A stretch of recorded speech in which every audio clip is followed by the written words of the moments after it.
Someone started to open the lid of the cup. This person was the commander-in-chief of the Jiangnan military district, named Duan Xinghai. After removing the lid from the cup, he began to bring it closer to his mouth for a sip, started staring at Gu Kaishan, and asked if he had found any good talent for which he had urgently summoned him.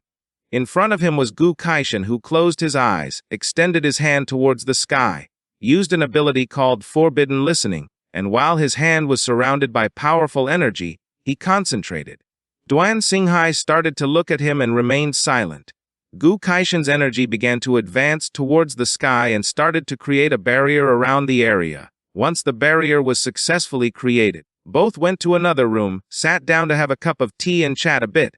Duan Xinghai crossed his legs, took the cup of tea and asked him why he was being so cautious, and it didn't take long for him to realize that this matter was more important than it seemed. Gu Kaishan, who had one hand resting on the chair, placed the other on the table, and remembering that old Duan had extensive knowledge and was theoretical, he decided to ask him something. He began to stare at Duan and with a serious look asked if poison could corrode mental strength. Duan took the teacup, started bringing it closer to his mouth, closed his eyes and with a smile explained that theoretically it was possible, but it was very difficult, adding that poisonous mist and miasma affected the physical body, but mental strength was different. Mental strength consisted of the source of the soul which belonged to thoughts, forming a kind of intention energy to corrode this energy. Duan could not estimate the intensity of poison needed. Gu Kaishan started to look at Duan and with a serene gaze asked him if he had seen anyone manage to do this. Duan put his hand under his chin, began to look at the ground, and with a thoughtful look replied that no, adding that he knew a poison king, who was at the pinnacle of the fourth transformation. But even so he could not do it. Duan raised his head, and with an insinuating look asked him if perhaps in the Tanjiao camp there had emerged a poison prodigy with terrifying power. If someone could really corrode spiritual strength, then it was a lethal weapon. Gu Kaishan crossed his arms, started shaking his head, closed his eyes and revealed that a conclusion could not yet be reached. Duan remained calm. Since Gu Kaishan had volunteered for the Tanjiao camp, he hadn't asked anything out of respect, but now he asked if something was happening, and also why he wasn't telling the truth. Gu Kaishan opened his eyes, started looking Duan in the eyes and asked if it was possible that the poisonous mist had its own consciousness. Duan reached out to him, started laughing and asked if he was joking. He didn't know how poison could have consciousness, unless it wasn't actually poison in just a form of camouflage. Upon hearing this, Gu Kaishan realized something. With a perplexed look he asked Duan what the form of camouflage was. While a drop of sweat was falling from Duan's cheek, with a calm look, he began to think. Several seconds later he remembered something. He started to imagine some ancient ruins that were somewhere in the realm. He had seen in ruin number 0 a record which mentioned a kind of calamitous insect called 9 wings miasma that could transform into the form of poisonous mist. He began to imagine little 9 hugging her legs. She had been born in the 9 hells. Her birth had caused a great ancient calamity, which had almost destroyed the world in the past. Upon hearing the name 9 wings of miasma, an ancient calamity, Gu Kaishan couldn't help but become alert and think that this was not good. Duan extended his hands to the sides, closed his eyes, started laughing out loud, and asked him if he was scared. He also mentioned that this type of calamity had been extinct for a long time. Nowadays it was impossible for it to exist. Gu Kaishan remained silent. Then a portal in the shape of a crack began to appear.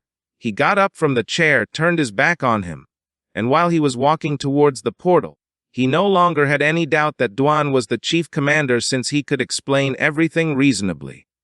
Today he had learned a lot. He said goodbye to him with the excuse that he had some matters to attend to at Tanjiao camp. Duan extended his hand towards him to try to stop him and continue talking. He asked him to wait as he still hadn't told him the good news, but Gu Kaishan paid no attention and entered inside the portal. Once inside, he crossed his arms, closed his eyes, thought of little 9 and how she was a natural disaster. It was no longer surprising to him that Zhang Chen, who had awakened a divine-level class called Growth of All Things, was strong enough to become number 1 on the hunter list. He opened his eyes and with a serious look thought that Zhang still had many secrets. This in Dejia was grounds for decapitation. According to him, Zhegang was a traitorous master who was really causing problems. A few days ago, Zhegang appeared with a pleasant smile and explained that he had someone named Zhang with excellent talent, but not yet fully developed. He also added that he even got into trouble with the Zhaoyao family. He hoped Gu Kaishan could take care of him while he was at the Tanjiao camp. He turned around and listened silently. Back to the present, he started walking towards the other end of the portal, and it didn't take long for him to realize that Zhegang had asked him to take care of him, but in reality wanted him to cover for him. He exited the portal, and while he had one hand behind his back, he snapped his fingers with the other. The sword could kill, but it could also protect the world. Buddha and demon were in a single heart. He had said that he wanted to make Zhang his disciple, so from now on he was going to be under his protection. He started walking, and thought that calamities should not be underestimated, so to avoid misunderstandings, he decided first let Hangyao confirm it to be more sure. He launched an arrow, which started to move backward at great speed. This arrow contained an order for Hangyao. He had to go in the name of the master to relic number 0 to investigate the 9-winged miasma Calamity. It was related to his little apprentice brother, so he asked him to be very careful. He entered the surveillance room where Yang Guang was, and asked how the entrance evaluation for the camp was going. Yang Guang turned his head back, and with a calm look explained that it was coming to an end. Those awakened with ordinary talents were competing among themselves to get the flags, and elite talents had already taken care of 9 fierce beasts. Now only one remained. A powerful beast appeared, but Lei Zi and Lu Bazai joined forces to defeat it. The beast tried to attack, but he gave it a strong punch in the face, causing its body to crash into the ground. Then another fierce beast appeared. Tang Ying and Bai Feng began to collaborate with each other to kill it. She jumped up, climbed on top of it and ended its life. At the same time, behind Zheng Huashuang there was a pile of beast corpses. He had instantly killed 3 fierce beasts that had been released in the area. After doing this, he started heading towards the direction where Zhang was. Du Keixin started looking at the screen and upon seeing this, he couldn't help but be perplexed. He asked him where Zhang Chen was. In response, he revealed that Zhang had killed a total of 2 fierce beasts, and they had just released the 9th fierce beast near him. The 9th ferocious beast appeared, jumped and prepared to attack Zhang. He and the others started looking towards the sky, and upon seeing the beast, he couldn't help but feel happy as now he was going to get another flag.